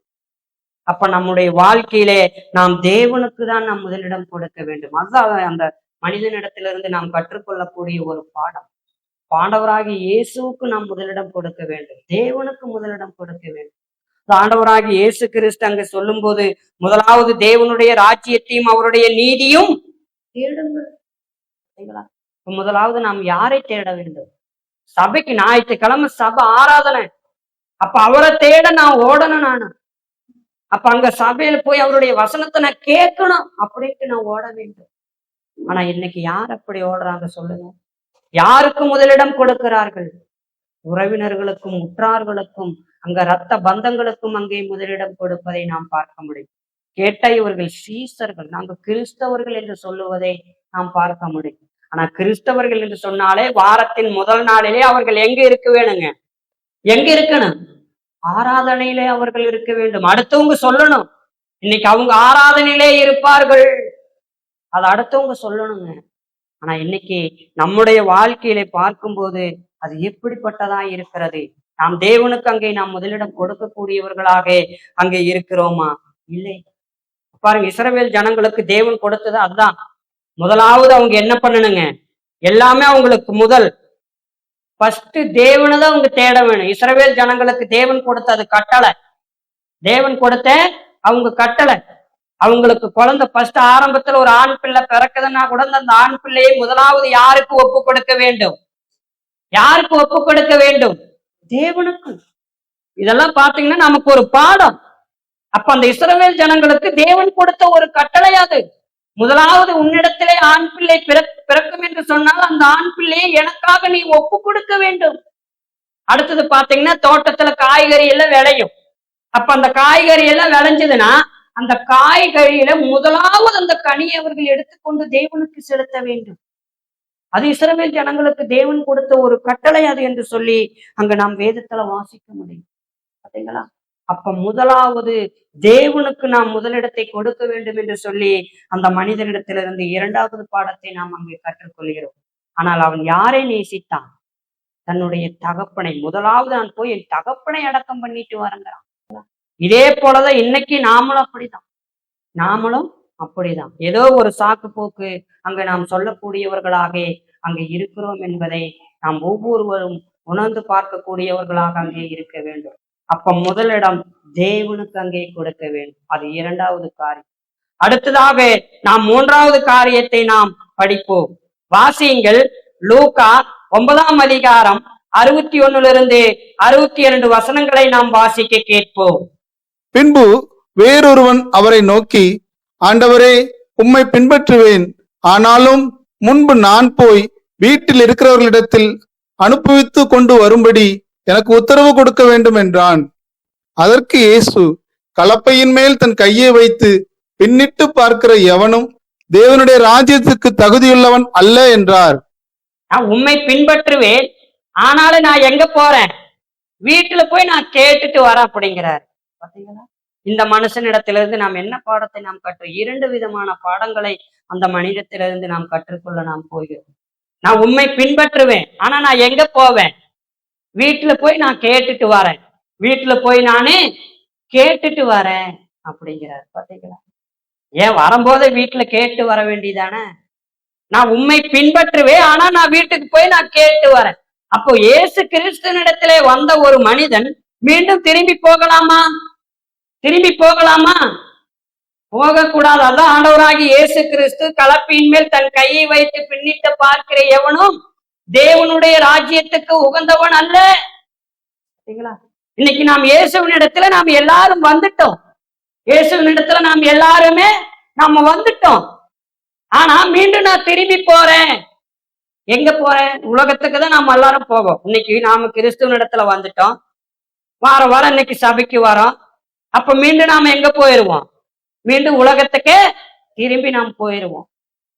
அப்ப அது போலதான் இவன் பாத்தீங்கன்னா மீண்டும் நான் திரும்பி போய் அவங்க இடத்துல கேட்டு வரேன் அப்படிங்கிறான். அப்ப கிறிஸ்துவின் இடத்தில் வந்த ஒரு மனிதன் மீண்டும் என்ன பண்ணக்கூடாதுங்க? திரும்பி போக கூடாது. இன்னைக்கு நாம் எல்லாரும் கிறிஸ்துவுக்குள்ள வந்துட்டோம். ஞானஸ்தானம் எடுத்து இன்னைக்கு சபைக்குள்ள நாம் எல்லாரும் வந்துட்டோம். இன்னைக்கு நம்முடைய பாவங்கள், நமக்குள்ளாக இருக்கிற எல்லா சாபங்களும் எல்லாம் நீங்கி விட்டது. ஞானஸ்தானத்தின் மூலமாக நமக்குள்ளாக இருக்கிற பாவம், சாபம் எல்லாமே நீங்கிருச்சு. இன்னைக்கு நாம் எல்லாமே கிறிஸ்துவுக்குள்ளாக நாம் எல்லாருமே இருக்கிறோம். அப்ப கிறிஸ்துவுக்குள்ளாக இருக்கிற நாமம், அந்த அசுத்தத்துல கிடந்த நாமம், அந்த பொல்லாங்கனுக்குள் கிடந்த நாமம் கிறிஸ்துவுக்குள்ளாக வந்துட்டோம். ஆனா கிறிஸ்துவை விட்டு நாம் மீண்டும் என்ன பண்ணக்கூடாதுங்க? கிறிஸ்துவை விட்டு மீண்டும் நாம் வழிவிலகி போகக்கூடாது. எவ்வளவு பாடுகள் வந்தாலும், எவ்வளவு கஷ்டங்கள் வந்தாலும் நாம் யாருக்குள்ளாக நாம் நிலைத்திருக்க வேண்டும்? கிறிஸ்துவுக்குள்ளாக நாம் நிலைத்திருக்க வேண்டும். பாருங்க, அப்போஸ்தலர்கள் எல்லாம் அப்படிதான். ஆரம்பத்துல இயேசு கிறிஸ்துவை பிடிக்கும் போது ஓடனாங்க. ஆனா கிறிஸ்துவுக்குள்ளாக வந்த பிறகு இயேசுவுக்காக எல்லாரும் ரத்த சாட்சியாய் மரித்தார்கள் இல்லைங்களா? யோவானை தவிர. அப்ப அது போல கிறிஸ்துவுக்குள்ளாக வந்துட்டோம். எவ்வளவு கஷ்டங்கள் வந்தாலும், பாடுகள் வந்தாலும், துன்பங்கள் வந்தாலும், துயரங்கள் வந்தாலும் இயேசுவை விட்டு நாம் போகவே கூடாது. இயேசுவை விட்டு நாம போகவே கூடாது. அதான் இயேசு சொல்றாரு, மனுஷனுக்கு நேரிடுகிற சோதனையே அல்லாமல் உங்களுக்கு வேற சோதனை நேரிடவில்லை. அது மனுஷனுக்கு எல்லாம் சோதனை, அது வரக்கூடியது இயல்பாக. அப்ப அதை கண்டு நாம் என்ன பண்ண கூடாது? இயேசுவை விட்டு நாம் பின்வாங்கி போக கூடாது. இன்னைக்கு எல்லாரும் நிறைய பேர் வருவாங்க, ஆனா இயேசுவினை விட்டு அவர் ஓடக்கூடியவர்களாய் இருக்கிறார்கள். மீண்டுமே உலகத்துக்கே போயிடுவாங்க. அப்ப அந்த மனிதனிடத்துல நாம் கற்றுக்கொள்ளக்கூடிய ஒரு பாடம், இயேசுவினிடத்துல வந்துட்டு மீண்டும் திரும்பி போறங்கிறான். ஆனா திரும்பி போனா அவனுடைய நிலை என்னவாக மாறும்? அதை வாசியுங்கள். 2 பேதுரு 2ஆம் அதிகாரம் 20வது வசனத்தை நாம் வாசிக்க கேட்போம். கர்த்தரும் இரட்சகருமாயிருக்கிற இயேசு கிறிஸ்துவை அறிகிற அறிவினாலே உலகத்தின் அசுத்தங்களுக்கு தப்பினவர்கள் மறுபடியும் அவைகளில் சிக்கிக்கொண்டு ஜெயிக்கப்பட்டால் அவர்களுடைய பின்னிலைமை முன்னிலைமையிலும் கேடுள்ளதாயிருக்கும். போதீங்களா? இயேசு கிறிஸ்துவுக்குள்ளாக வந்து அவங்களுடைய சத்தியத்தை எல்லாம் படிச்சு, அவருடைய அறிவியெல்லாம் பெற்று மீண்டும் அவங்க இயேசுவை விட்டு வழிவிலகி போனால் அவங்களுடைய பின்னிலைமை முன்னிலைமையிலும் கேடுள்ளதா இருக்கும். எவ்வளவு கேடுள்ளதா இருக்குன்னு பாத்தீங்களா? ஆண்டவராகிய இயேசு கிறிஸ்துவோட சொல்லுவாரு, அவர் என்ன பண்ணுவாரு, ஒரு மனிதன், ஒரு வீடு வந்து பெருக்கி நல்லா ஜோடிக்கப்பட்டிருக்கு. அப்ப அந்த வீட்டை வந்து பார்க்கும்போது அந்த வீடு பாத்தீங்கன்னா அப்படியே தான் கிடக்குது, ஒண்ணுமே இல்லை. அப்ப அந்த பிசாசு மீண்டும் அவன் என்ன பண்ணுவான், போய் மீண்டும் ஒரு 7 ஆவிகளை கூட்டிட்டு வந்து மீண்டும் அங்க குடியிருப்பான். அப்ப அவங்களுடைய நிலைமை என்ன ஆகும்? பின்னிலைமையில முன்னிலைமை கேடுள்ளதான் இருக்கும். அப்ப நாம பாத்தீங்கன்னா கிறிஸ்துவுக்குள்ளாக வரும்போது நம்முடைய இருதயம் எல்லாம் பாத்தீங்கன்னா சுத்தமா இருக்கும், நல்ல ஜோடிக்கப்பட்டிருக்கும். ஆனா அந்த அப்படியே இருக்கக்கூடாது. அப்படியே வசனங்கள் நம்ம இருதயத்துல நிறைய இருக்கணும். வசனங்கள் நல்லா இருதயத்துல இருக்கணும். அப்பதான் யாரு நம்ம இடத்துல வர முடியாதுங்க? பிசாசானவன் வர முடியாது. இல்ல வசனங்கள் இல்ல, உலக அஸ்தங்கள் தான் இருக்குது அப்படின்னா பிசாசு பார்ப்பான், இது வந்து அப்படியேதான் கிடக்கு அப்படின்னு போய் மீண்டும் என்ன பண்ணிடுவான், அந்த 7 ஆவிகளை எல்லா ஊர்ல இருக்கிற அஸ்தங்களை எல்லாத்தையும் கூட்டிட்டு வந்துருவான். அப்ப அவங்களுடைய நிலை என்ன ஆகும்? இன்னைக்கு அப்படிதான் எல்லாம் மோசமா இருக்கிறார்கள். எவ்வளவு பிரச்சனைகள் வந்தாலும் கிறிஸ்துவை விட்டு வழி விலகி போகக்கூடாது. கிறிஸ்துவை விட்டு என்ன பண்ணிடக்கூடாதுங்க? வழி விலகி போகக்கூடாது. கிறிஸ்துவுக்குள்ளாக அவர்கள் நிலைத்திருக்க வேண்டும். கிறிஸ்துவை பின்பற்ற விரும்புகிறவர். அதே போலதான் 2வது மனிதனிடத்திலிருந்து கற்றுக்கொள்ளக்கூடிய ஒரு பாடம் என்னவென்று சொன்னால், அந்த மனிதனிடத்திலே ஆயத்தம் இல்லை. அந்த மனிதனிடத்திலே என்ன இல்லைங்க? ஆயத்தம் இல்லை. முன்பு நான் போயிட்டு வரேன், போய் என் வீட்டுல கேட்டு வரேங்கிறான். ஏன்? அப்ப ஆயத்தத்தோடு அவன் வரவில்லை. அப்ப ஒரு கிறிஸ்தவர்களுக்கு என்ன இருக்க வேண்டுங்க? ஆயத்தம் இருக்க வேண்டும். எல்லா மனுஷனுக்கும் பாருங்க, எல்லாம் எந்த ஒரு வேலை செஞ்சாலுமே முதலாவது அவனுக்கு என்ன தேவைங்க? ஆயத்தம் தேவை. ஆயத்தம் இல்லாமல் எந்த ஒரு காரியத்திலும் அவன் வெற்றி அடைய முடியாது. வெற்றி அடைய முடியுமா? உதாரணம், இந்த படிக்கக்கூடிய இந்த பிள்ளைகளை எடுத்துக்கங்க. என்ன பண்ணுவாங்க? முதலாவது தன்னுடைய பரீட்சைக்காக அவர்கள் ஆயத்தம் பண்ணுவார்கள். அப்பதான் அவங்க போய் நன்றாக தேர்வு எழுதி அவர் வெற்றி பெற முடியும். அதே போல ஒரு கிறிஸ்துவனுடைய வாழ்க்கையிலும் ஆயத்தம் தேவை. ஒரு கிறிஸ்துவனுடைய வாழ்க்கையிலும் என்ன தேவைங்க? ஆயத்தம் தேவை. இப்ப இஸ்ரவேல் ஜனங்களுக்கு ஆண்டவராகிய இயேசு கிறிஸ்து ஒரு வார்த்தையை சொல்லுகிறார். அப்ப அவங்க ஓய்வு நாளுக்கு முந்தின நாள் என்ன நாள்? ஓய்வு நாளுக்கு முந்தின நாள் என்ன நாள்? ஆயத்தம் நாள். பாத்தீங்களா? இஸ்ரவேல் ஜனங்களுக்கு சொல்லக்கூடிய ஒரு வார்த்தை. அப்ப இஸ்ரவேல் ஜனங்கள் ஓய்வு நாளை கடைபிடிப்பார்கள். நாம வாரத்தின் முதல் நாள் இப்ப இஸ்ரவேல் ஜனங்கள் ஓய்வு நாளை கடைபிடிப்பார்கள், கிறிஸ்தவர்கள் வாரத்தின் முதல் நாளை கடைபிடிப்பார்கள். அப்ப அந்த இஸ்ரவேல் ஜனங்கள் ஓய்வு நாளுக்கு அவர்களுக்கு முந்தின நாள் என்ன நாளுங்க? ஆயத்தம் நாள். அப்ப அந்த முந்தின நாளிலே நாளைக்கு அவங்களுக்கு ஓய்வு நாள் என்று சொன்னால் மறுநாள் அவங்க என்ன பண்ணணும்? தங்களை அவர்கள் ஆயத்தப்படுத்துவார்கள். இது வேதத்துல எழுதி இருக்கு, தங்களை ஆயத்தப்படுத்தணும் அவங்களுக்கு. அப்ப அந்த ஓய்வு நாள்ல பாத்தீங்கன்னா அவங்க எந்த ஒரு வேலையும் செய்யக்கூடாது. அந்த மறுநாள்லயே என்ன பண்ணணுங்க? அவங்க தேவையான சாப்பாட்டுக்கு தேவையான எல்லா காரியத்தையும் அவர்கள் அங்கே செய்ய வேண்டும். அந்த ஓய்வு நாளில அவங்க எந்த ஒரு வேலையும் செய்யக்கூடாது. ஒரு மைலுக்கு மேல கூட அவங்க போகக்கூடாது. அப்படி அவங்க ஓய்வு நாளை அவர்கள் கடைபிடிக்க வேண்டும் என்று சொல்லி தேவன் அங்க சொல்லுவதை நாம் பார்க்க முடியும். அப்ப அவங்களுக்கு ஆயத்தம் நாள் தேவை என்று சொல்லி தேவன் சொல்லுவதை நாம் பார்க்க முடியும். ஆயத்தப்படுத்துங்க முதலாவது உங்களை. எதுக்கு? இந்த ஓய்வு நாள். இது நமக்கு ஒரு பாடம். ஆனா இன்னைக்கு நாம எப்படி இருக்கு சொல்லுங்க? இன்னைக்கு நாம வாரத்தின் முதல் நாள். அப்ப நாம் எல்லாரும் ஞாயிற்றுக்கிழமை அங்க சபைக்கு நாம் போகணும். அப்ப இன்னைக்கு நாம எல்லாரும் ஆயத்தத்தோட நாம வரங்களா? நமக்கு எங்கேயும் ஆயத்தம் இருக்கா? இல்லை. அப்ப உதாரணம் எடுத்துங்க, நாம சபை எத்தனை மணிக்கு? நமக்கு சபை 10 மணிக்கு. ஆனா நாம எப்ப வரங்க? அப்ப நம்ம இடத்துல என்ன இல்லை? ஆயத்தம் இல்லை. பாத்தீங்களா? ஆயத்தம் கிடையாது. அப்ப கிறிஸ்தவர்களுக்கு ஆயத்தம் தேவை எல்லாத்தையும். அப்ப நாளைக்கு சபைக்கு நாம் போகணும். சபைக்கு ஆராதனை 10 மணிக்கு. ஆனா 9:45, 9:55, 50 நான் சபையிலே உட்கார்ந்து இருக்க வேண்டும். அதுதான் தேவனிடத்திலிருந்து அந்த நிலம் ஆசீர்வாதம் பெறும். ஆசீர்வாதம் பெறுமா பெறாதுங்களா? ஆனா நாம எப்படி இருக்கோம்? ஆராதனைங்கிறது முழுமையானது. பாருங்க, ஆராதனையில 5 பகுதியிலும் நாம் கலந்து கொள்ள வேண்டும். அது ஒரு பகுதியை நாம தவறிட்டா கூட அது ஆராதனை அல்ல. ஆராதனை அல்ல. ஏதோ நாம அங்க ஒப்புக்கு சப்புக்கு நாம அங்க ஆராதனை நாம் அங்க செஞ்சுட்டு வரோம். அப்படி நாம் செய்யவே கூடாது. அது முழுமையாக இருக்க வேண்டும். அப்ப அதுக்கு நான் ஆயத்தப்படுத்த வேண்டும். முதலாவதே நான் ஆயத்தப்படுத்த வேண்டும். நாளைக்கு நான் சபைக்கு நான் போக வேண்டும். அப்ப அதுக்கு முன்னாடியே அதுக்கான காரியத்தை எல்லாம் நான் என்ன பண்ணிடணும்? செய்து விட வேண்டும். அப்ப ஞாயிற்றுக்கிழமை எந்திரிச்சு குளிக்கிறோமா, எங்க ஓடிடணும்? சபைக்கு நாம் போயிடணும், ஆராதனைக்கு போய்விட வேண்டும். ஆனா இன்னைக்கு நாம யாருமே அப்படி செய்யறது கிடையாது. ஆனா கேட்ட நாம் சாக்கு போக்கு சொல்றோம். ஆனா தேவனிடத்துல சாக்கு போக்கு சொல்ல முடியுங்களா?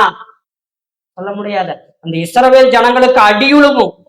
அந்த இஸ்ரவேல் ஜனங்களுக்கு என்ன உழுவும்? அடி உடனே.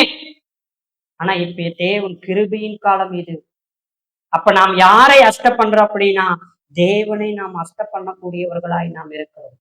அப்ப ஒரு கிறிஸ்தவர்களுக்கு ஆயத்தம் இருக்க வேண்டும். ஒரு கிறிஸ்தவர்களுக்கு என்ன இருக்கணுங்க? ஆயத்தம். நாளைக்கு சபை கூடி வரக்கூடிய நாள்.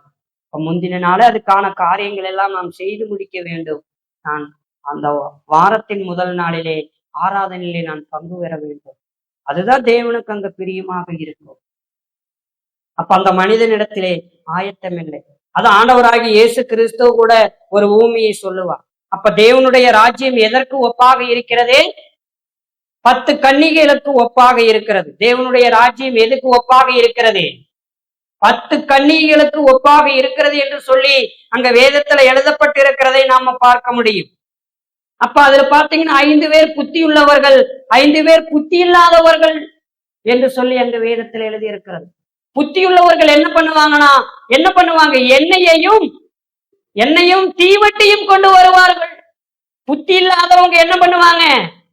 தீவட்டியை மாத்திரம் கொண்டு வருவார்கள். இயேசு கிறிஸ்து ஒரு உதாரணம் சொல்றாரு, ஒரு ஊமையை சொல்றதை நம்ம பார்க்க முடியும். அப்ப தேவனுடைய ராஜ்யம் இது எதுக்காக அந்த ஊமை சொல்றாருன்னா, ஒரு கிறிஸ்தவர்கள் இயேசு கிறிஸ்துவனுடைய வருகைக்காக அவர்கள் ஆயத்தமாக இருக்க வேண்டும். அதுக்காக தான் இந்த ஊமை. அதுக்காக தான் அந்த ஊமை. அப்ப அந்த ஆயத்தமா இருந்த அந்த 5 பெண்கள் பாருங்க, இயேசு கிறிஸ்து அங்க வருவதற்கு, மணவாளன் வருவதற்கு கொஞ்சம் எண்ணம் நேரம் ஆயிடுச்சு. அப்ப இவங்க எல்லாம் நித்திர மயக்கமா இருக்காங்க. ஆனா சத்தம் வருது, மணவாளன் வரார் அப்படின்னு. ஆனால் புத்தியுள்ளவர்கள் பாத்தீங்கன்னா அந்த எண்ணெயையும் தீவட்டியும் எடுத்து கொண்டு போறாங்க. ஆனா புத்தி இல்லாதவங்க என்ன பண்றாங்க? தீவட்டி மட்டும் எண்ணெய் போய் கேட்கறாங்க. ஆனா புத்தி உள்ளவங்க தான் என்ன பண்ணாங்க? அங்கே பிரவேசித்தார்கள் என்று சொல்லி அங்கே வேதத்துல வாசிக்கிறோம். தேவனுடைய ராஜ்யத்திலே அவர்கள் பிரவேசித்தார்கள். அப்ப புத்தி இல்லாதவங்களை இயேசு கிறிஸ்து அறியே. ஏன்? அவர்களிடத்துல என்ன இல்லை? ஆயத்தம் இல்லை. பார்த்தீங்களா? அவர்களிடத்துல என்ன இல்லை? ஆயத்தம் இல்லை. அதனாலதான் அவங்க பார்த்தீங்கன்னா அந்த நித்திய ஜீவனை இழந்தார்கள் என்று சொல்லி ஆண்டவராகிய இயேசு கிறிஸ்து அங்க சொல்லுவதை நாம் பார்க்க முடியும். அப்ப கிறிஸ்தவர்கள் ஆயத்தமுடையவர்களாக அங்கே இருக்க வேண்டும். அந்த மனிதனிடத்திலே ஆயத்தம் இல்லை. அது மட்டுமல்ல, ஆண்டவராகிய இயேசு கிறிஸ்து இன்னொரு ஊமையை சொல்றாரு. ஒரு மனுஷன் பார்த்தீங்களா கோபுரம் கட்டுறாரு. ஒரு மனுஷன் என்ன பண்றாருங்க? கோபுரம் கட்டுறாரு. அப்ப கோபுரம் கட்டுவதற்கு முன்பாகவே அவன் பார்த்தீங்கன்னா உட்கார்ந்து ஆகக்கூடிய செலவை அவன் கணக்கு பார்க்க வேண்டும். கணக்கு பார்க்கணும். ஒரு மனுஷன் வீடு கட்டுற அப்படின்னு சொன்னா அந்த வீடு கட்டுவதற்கான ஆகும் செலவை அவர்கள் என்ன பண்ண வேண்டுங்க? கணக்கு பார்க்க வேண்டும். அப்படி பார்க்காம அவர் வீடு கட்டனா என்ன ஆகும்? எல்லாரும் கேவலமாக பேசுவார்கள். என்ன வீடு கட்டனா அப்படியே நிக்குது, பேசுவாங்களா? பேச மாட்டாங்களா? பரியாசம் செய்வார்கள். ஆண்டவராகிய இயேசு கிறிஸ்து ஒரு உண்மையை சொல்றாரு. கோபுரம் கட்டக்கூடிய ஒரு உண்மையை சொல்றதே அங்க நாம எங்க வாசிக்கிறோம் அப்படின்னா லூக்கா 14ஆம் அதிகாரம் 28 இருந்து 32 வசனங்களை நாம வாசிக்க கேட்கலாம். அதே போல ஒரு படை தளபதி, ஒரு போர் வீரர் இருக்காரு.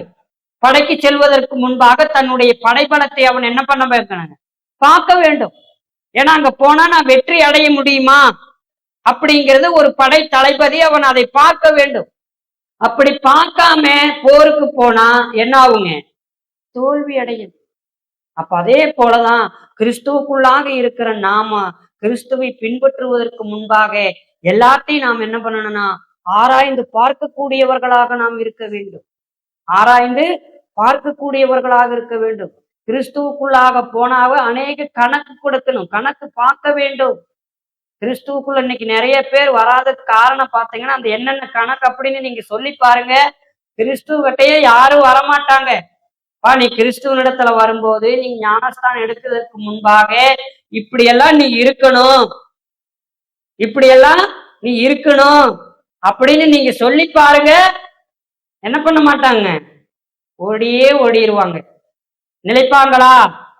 ஏன்னா உலகத்துல இருக்கிறது இதையெல்லாம் விட்டுட்டு வரணும். அப்பா நமக்கு விக்கிரக ஆராதனை கூடாது, பில்லி சூனியம் கூடாது, நாள் பார்க்க கூடாது, பெண்கள் பொட்டு வைக்க கூடாது, இதையெல்லாம் நீங்க சொல்லி பாருங்க. என்ன பண்ணிடுவாங்க? ஓடிடுவோம். பாத்தீங்களா? அப்ப இதுதான் ஆகும் செலவு. கிறிஸ்துவுக்குள்ளாக வரும்போது என்னென்ன செலவு நமக்கு ஆகும் இதையெல்லாம் சொல்லி பாருங்க. யாரும் வரமாட்ட, ஓடிடுவானுங்க. இப்படியெல்லாம் இருக்கணுமா? அப்ப தேவனுடைய ஆலயம், நாம் தேவனுடைய ஆலயமாய் இருக்கிறோம். அந்த ஆலயம் எப்படிப்பட்டதாக இருக்க வேண்டும்? பரிசுத்தம் உள்ளதா இருக்க வேண்டும். அது மாதிரி இப்படி பழக்கமெல்லாம் இருக்கக்கூடாதப்பா.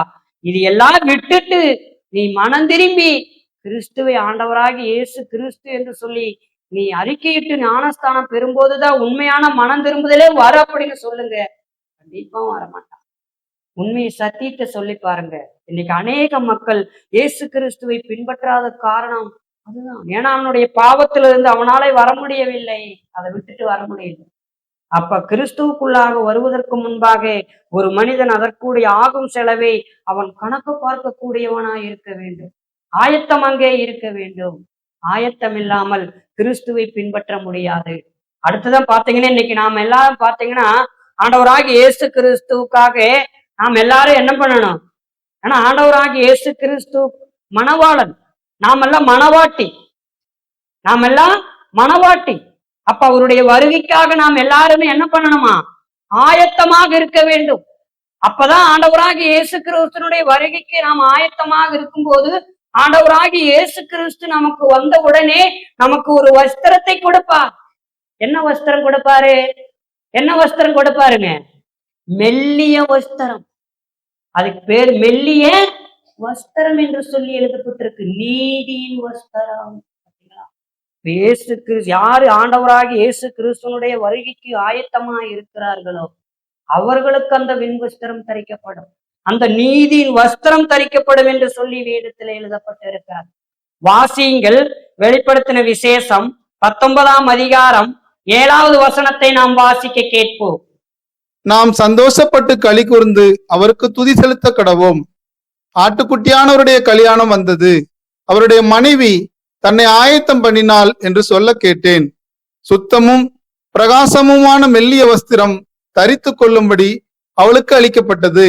அந்த மெல்லிய வஸ்திரம் பரிசுத்தவான்களுடைய நீதிகளே. அப்ப அந்த மனைவியானவள் தன்னை என்ன பண்ணாங்க? ஆயத்தப்படுத்தினார். யாருக்காக? தன்னுடைய மணவாளனுடைய வருகைக்காக. நாம யாருங்க? கிறிஸ்துவின் சபையெல்லாம் யாருங்க? கிறிஸ்துவனுடைய மனைவாட்டி. அப்ப மணவாட்டி அவருடைய வருகைக்காக ஆயத்தம் பண்ணக்கூடியவளா இருக்க வேண்டும். அப்பொழுதுதான் அவர்களுக்கு மெல்லிய வஸ்திரம் தரிக்கப்படும், அந்த நீதியின் வஸ்திரம் அவங்களுக்கு கொடுக்கப்படும் என்று சொல்லி அங்கே எழுதப்பட்டிருக்கிறதை நாம் பார்க்க முடியும். அப்போ ஒரு கிறிஸ்தவர்களாக இருக்கிற நமக்கு ஆயத்தம் இருக்க வேண்டும். ஆயத்தம் இருந்தாதான் என்ன பண்ண முடியுங்க? வெற்றி அடைய முடியும். இல்லைன்னா வெற்றி அடைய முடியாது என்று சொல்லி நமக்கு எல்லாருக்குமே தெரியும். இப்போ உலகத்தானுக்கு அதேதான். ஒரு ஆயத்தம் இருந்தாதான் அவர்களும் கூட அதை வெற்றி அடைவார்கள் என்று சொல்லி நாம் பார்க்கிறோம். அப்ப 3 காரியங்களை அங்கு நாம் இந்நாளிலே நாம் கற்றுக்கொண்டிருக்கிறோம். அப்ப முதலாவதாக வந்த மனிதனிடத்திலே நாம் கற்றுக்கொள்ளக்கூடிய முதல் பாடம் பார்த்தீங்கன்னா என்ன பாடங்க? ஒரு கிறிஸ்தவர்களுக்கு உறுதியான ஒரு மனநிலை தேவை. கிறிஸ்தவர்களுக்கு உறுதியான ஒரு மனநிலை தேவை. இரண்டாவதாக நாம் பார்க்கும்போது கிறிஸ்தவர்கள் தேவனுக்கு முதலிடம் கொடுக்கக்கூடியவர்களாய் இருக்க வேண்டும். ஆவிக்குரிய உறவுக்கு நாம் முதலிடம் கொடுக்கக்கூடியவர்களாய் இருக்க வேண்டும். மூன்றாவது காரியம், கிறிஸ்துவுக்குள்ளாக வந்த நாம கிறிஸ்துவை விட்டு பின்வாங்கி போயிடக்கூடாது. கிறிஸ்துவனுடைய வாழ்க்கையிலே நாம் ஆயத்தமாக இருக்க வேண்டும். இதுதான் நாம் 3 பாடங்களை அங்கே நாம் கற்றுக்கொண்டிருக்கிறோம். அப்ப இந்த 3 பாடங்களை நாம் மனதிலே வைத்து நம்முடைய வாழ்க்கையிலே நாம் ஜீவிக்க கூடியவர்களாய் நாம் காணப்பட வேண்டும். தேவன் தாமே இந்த வார்த்தைகளை ஆசீர்வதிப்பாராக. கேட்ட நம் ஒவ்வொருவரையும் தேவன் ஆசீர்வதிப்பாராக. ஆமென்.